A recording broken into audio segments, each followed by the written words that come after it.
Once again, s.a.w wa rahmatullahi wa barakatuh. Bismillahir Rahmanir Rahim. Alhamdulillah wa salatu wa salamu ala rasulillahi wa ala alihi wa ashabihi ajma'in. Ameen. My brothers and sisters, I will be speaking about some aspects of the life of the greatest of all messengers, Muhammad sallallahu alayhi wa sallam.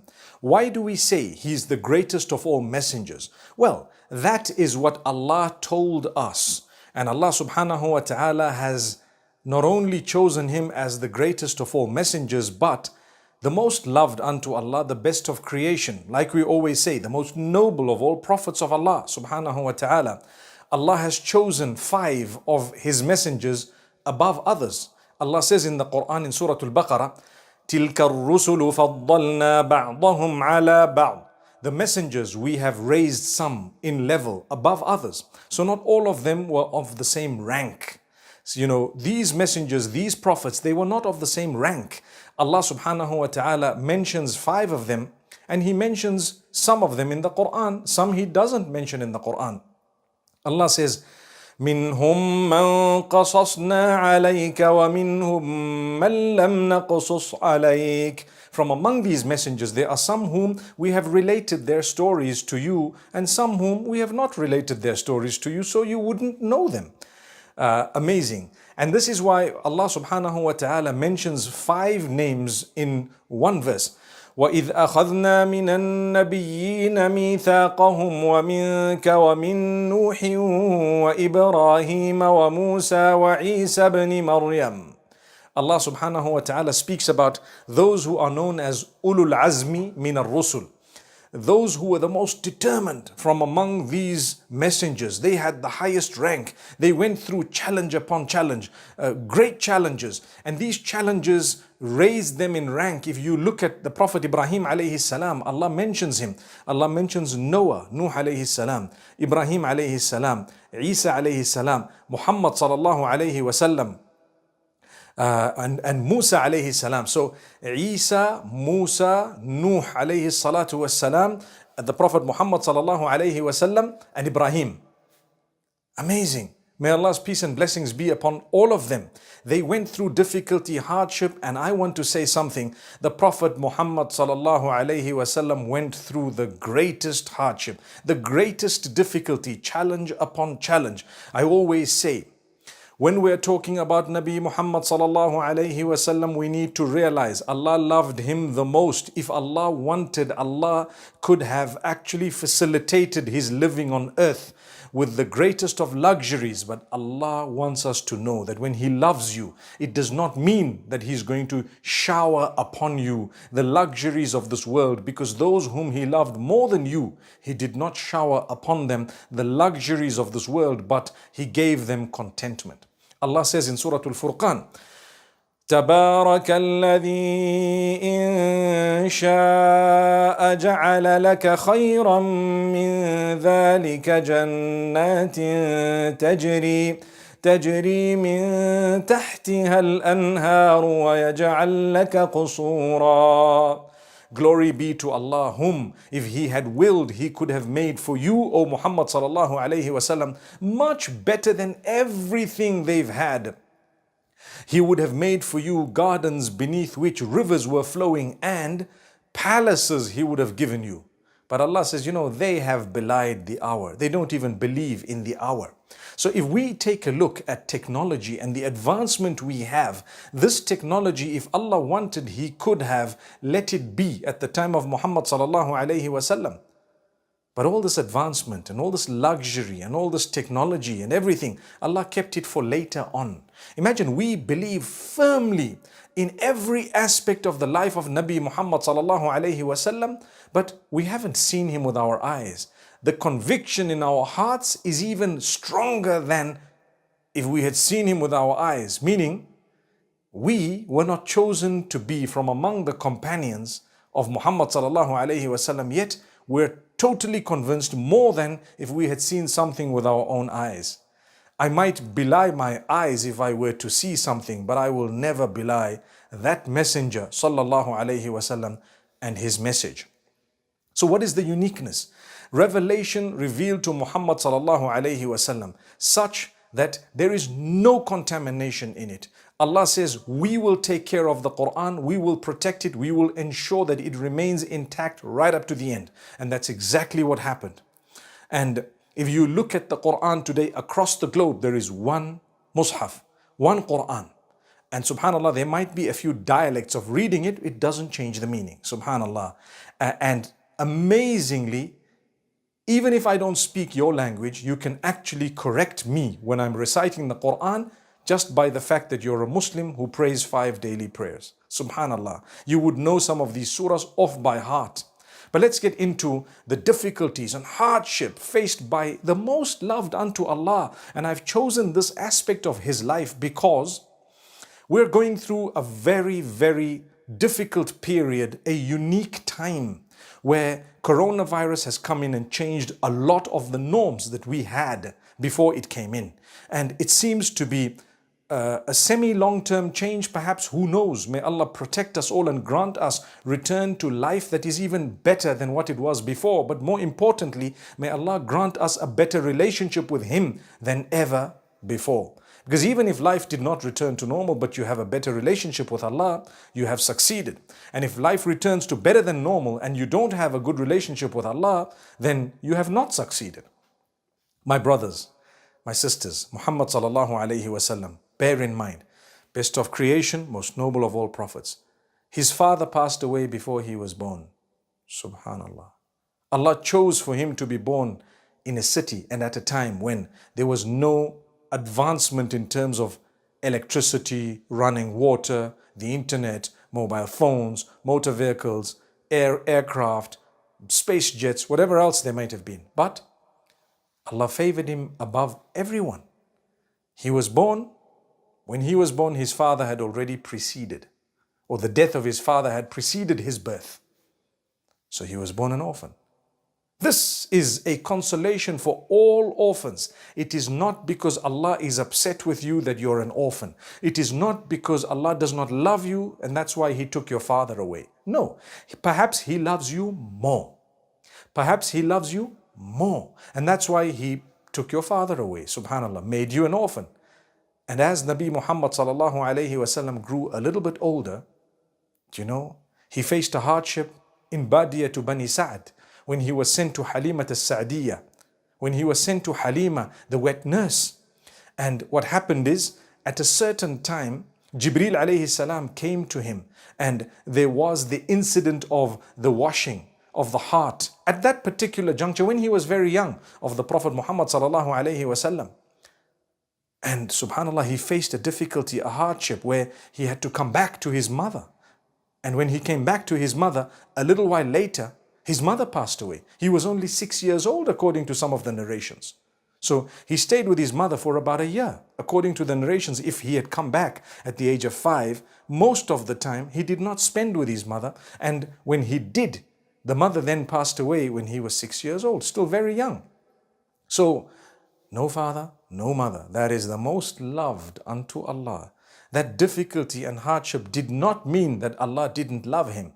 Same applies to any one of us. If you faced hardship, difficulty, something happened to you, remember something. It does not mean Allah does not love you. Perhaps He loves you more than others. Take it in your stride and get closer to Him. Thank Allah for whatever you do have. The hardships and challenges were faced by everyone. Subhanallah. More so those who were loved by Allah more. Inna Allah idha ahabba abdan ibtala. When Allah loves a slave, He tests him more and more and more. You gain closeness to Allah and you realize the best thing you ever have is your relationship with your Maker. That will never let you down. The more the hardship, we will not entertain shaitan. We will never let him make us lose hope. You might have lost your job. You might have lost so many things. You might have lost family members. Like I said, your parents. Let's look at what happened next. The Prophet Muhammad sallallahu alayhi wasallam, his grandfather, takes custody of him, looks after him. And 2 years later, his grandfather passes away as well. Imagine the age of 8. You've already lost 3 of the people who were taking care of you. One before you were born, the other one when you were 6 years old, and now a third one when you're 8 years old. May Allah make it easy for all of us. I think many of us would think that perhaps Allah doesn't love you, Allah doesn't care for you. It's the opposite. Allah cares for you. Allah alone will take care of you. You might go through a few difficult years, but trust me, the victory is coming. Then the Prophet Muhammad sallallahu alaihi wasallam was looked after by his uncle, Abu Talib. Abu Talib looked after the Prophet Muhammad sallallahu alaihi wasallam, and that's the father of Ali. But Ali radiallahu anhu was not yet born. He was born much later. And subhanallah, as he grew a fine young lad, he was known as the trustworthy. He was known as the truthful, the trustworthy. And it was amazing. He had a status in community and society from a very young age where they called on him at times in order to help them judge in disputes. On one occasion, there was a dispute regarding the stone, the black stone, when they were rebuilding the Kaaba, and who exactly should carry it, which tribe is more deserving of it. They called Nabi Muhammad sallallahu alaihi wasallam. He wasn't even a prophet yet, but prior to that, when he was much younger, and they decided, we're going to ask him, and whatever he says, we will do.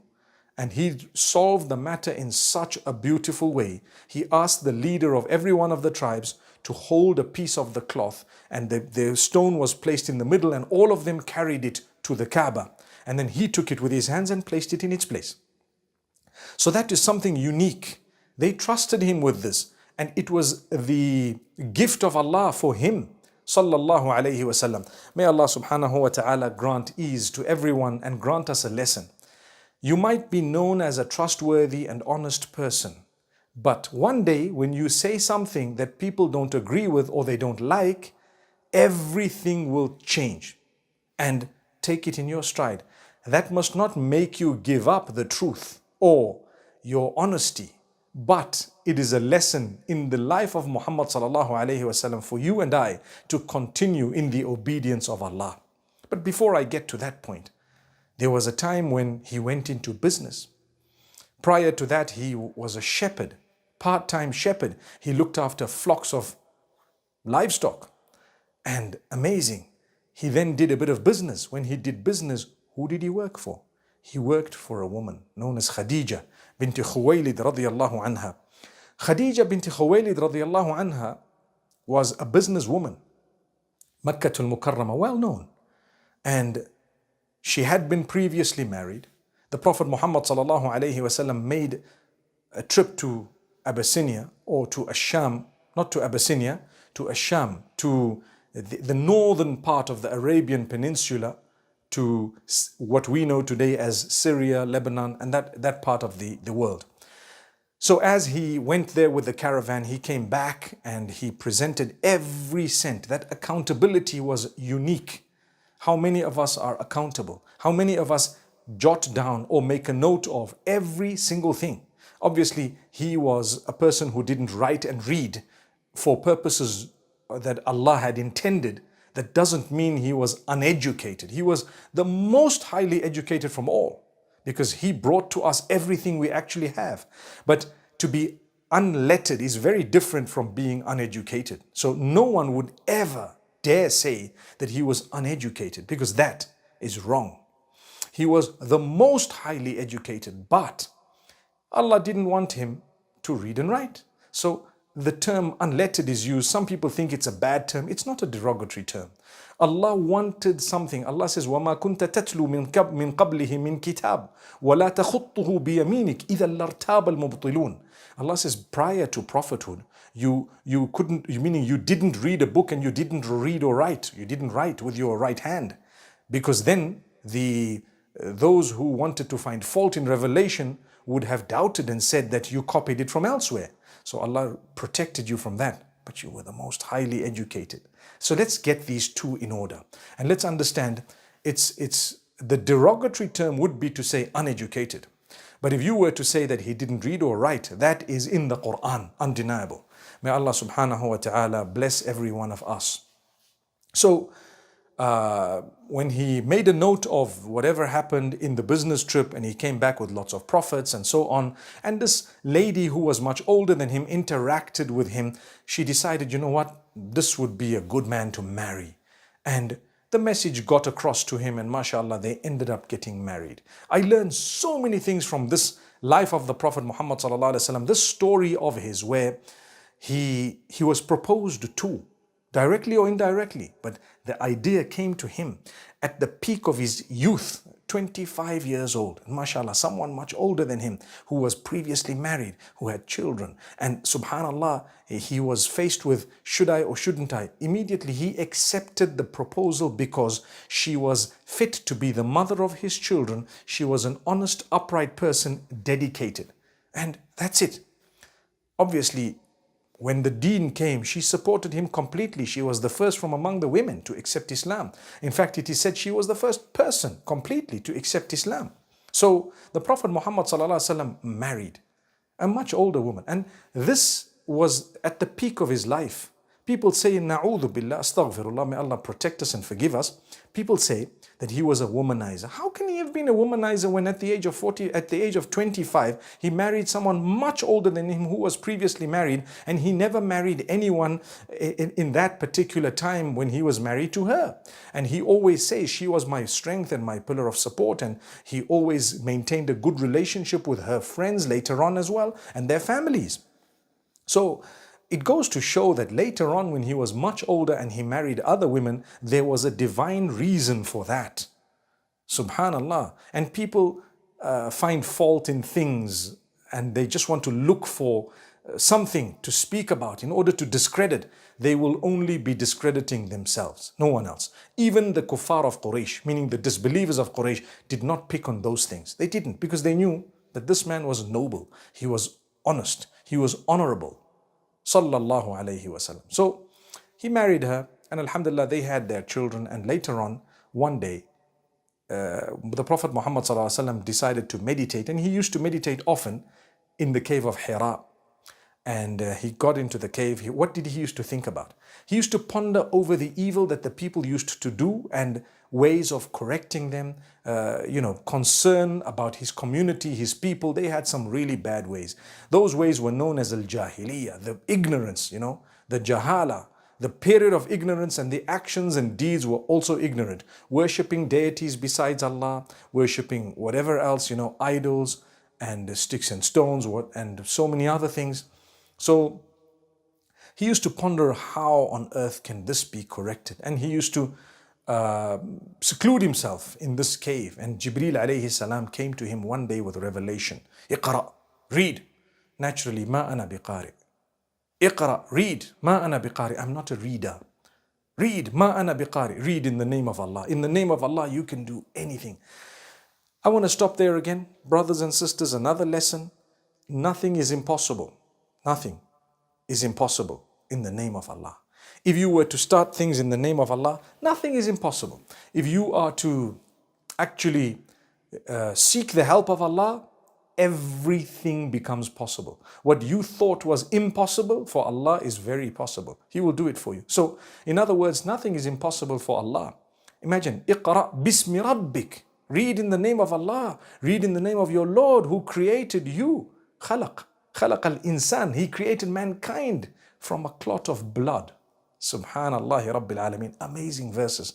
These were the opening verses to do with read and to do with using the name of Allah when you think something is impossible, and Allah will make it possible, and Allah will grant you even more than you ever expected because you did it in His name with His help and you continued seeking that help of His. That's Allah. Rabbul Izzati wal Jalal. So then revelation came to him. He came down from that cave and he embraced his wife, and she reassured him that you're a good man, you're a truthful person, and Allah will not let you down. And she took him to her cousin Waraqa ibn Nawfal. And Waraqa had a little bit of knowledge of revelation. And so Waraqa ibn Nawfal said, if this is the case, then this man is going to be sent to the people as a prophet. Now one might say, but wasn't that the beginning of prophet? That was the beginning of revelation. That was the beginning, yes, of prophethood. But at the same time, Allah did not instruct him at that moment yet to go out and warn the people. That came later on. Ya ayyuhal muddathiru qum fa'anzir. When revelation came, O you who's enveloped, get up and warn the people. Then he was sent to the people and he was given instruction. So Waraqa, he said, if I am alive when this man is given instruction and sent to his people, I will believe in him, according to one of the narrations. So basically, the people immediately divided into two, those who accepted and those who rejected. Those who accepted, from among them Ali bin Abi Talib, who was living with Muhammad sallallahu alaihi wasallam, and the reason why he was living with Muhammad sallallahu alaihi wasallam was as follows.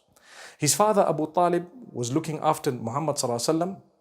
When Muhammad sallallahu alaihi wasallam was young, the age of 8, it started, and he took care of him for many years. And later on, Abu Talib struggled with finances. And so his children were divided among some of the relatives and taken care of by some of the relatives because of financial struggles. And so the Prophet Muhammad ﷺ volunteered to take care of Ali, and Ali was quite young, Ibn Abi Talib radiallahu anhu. So he took care of Ali. Ali grew up in his home, Muhammad sallallahu alayhi wasallam, and at the time of the prophethood, Ali bin Abi Talib radiallahu anhu was considered a boy. He was considered a young boy. That's why they say from among the boys, the first was Ali to accept Islam. From among the men, the first was Abu Bakr as-Siddiq radiyallahu anhu. And from among the women, the first was Khadija bint Khuwaylid radiyallahu anha.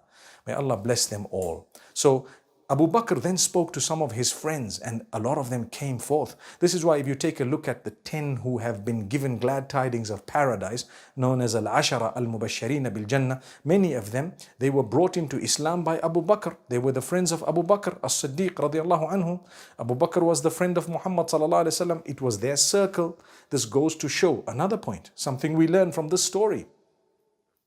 You will be influenced by your friends, definitely, unless you influence them. So when you have a circle of friends, you start doing what they do, whether you know or you don't know. When you have a circle of friends, they start doing what you do at times, if you are the dominant person. And this is very important. Keep good friends so that goodness comes out of that friendship and not bad. A lot of the people who denied the message, they were of a certain clique, they were of a certain circle. They denied the message, and those who harmed the Prophet ﷺ, they were also a certain clique. So if you look at these little friendship circles, each one of them reacted differently. The friends of Muhammad ﷺ, they were the ones who accepted him. They knew him the most. You take a careful look at who accepted the message. Wallahi, it was those who knew him the most. And this is why we are taught that if you want to know more about a person, look at his family members. His wife to begin with, or the husband in the case of a woman, the children. Ask them, the friends, the closest friends, look at whom they befriend and ask them. An acquaintance, a business partner, and a friend. Those are 3 different things. Not every business partner is your friend, not every acquaintance is your friend, not every acquaintance is a business partner, and so on. So we're only talking about friends, those who are really close to you, and you're with them nearly every other day, if not every day. Now, with us, we're taught to build good circles. You attend the masjid every day, you have a good circle of people who don't harass you, they have good character and conduct, or they're taking from your character and your conduct. So my brothers and sisters, that is a very important factor. Nabi Muhammad sallallahu alayhi wasallam's friends helped each other. They accepted Islam, but there was a group, and there were other people who rejected. Immediately they called him a liar, a false person. They accused him of wanting power, wanting money, wanting, womanizing, or whatever else it was. A lot of accusations, being a sorcerer, a magician. All those words, remember them, because if people have accused you of being a magician, doing black magic on someone, wanting money, running after power, wanting fame, wanting this one, they have accused the Prophet Muhammad ﷺ of the same thing. So it's nothing new. In fact, it's a sign of the love of Allah for you. If those accusations are not true, then thank Allah.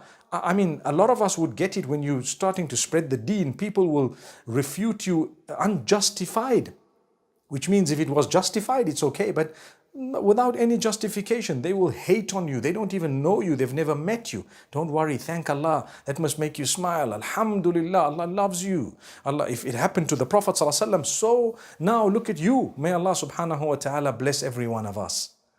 And so don't worry about these accusations, but don't be from among those who accuses others with the same accusations, because then you've just joined the wrong circle.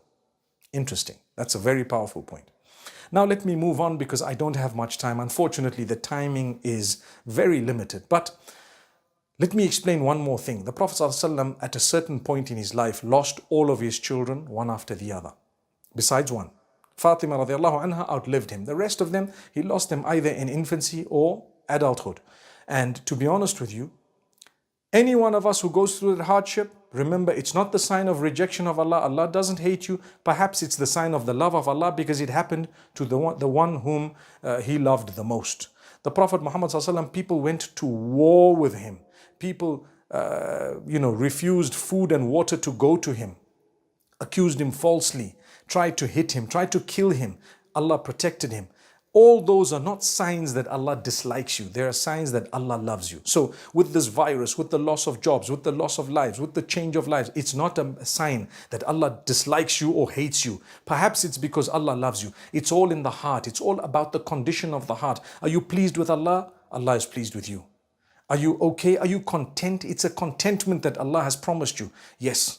Well, if that's the lesson we've learned from the life of the Prophet Muhammad sallallahu alaihi wasallam, then that is a powerful lesson. So for this particular lecture, I will suffice at this, and inshallah, I pray that we've all learned a beautiful lesson from the Prophet Muhammad sallallahu alaihi wasallam's life. Like I said, stories from the prophets, may peace be upon them.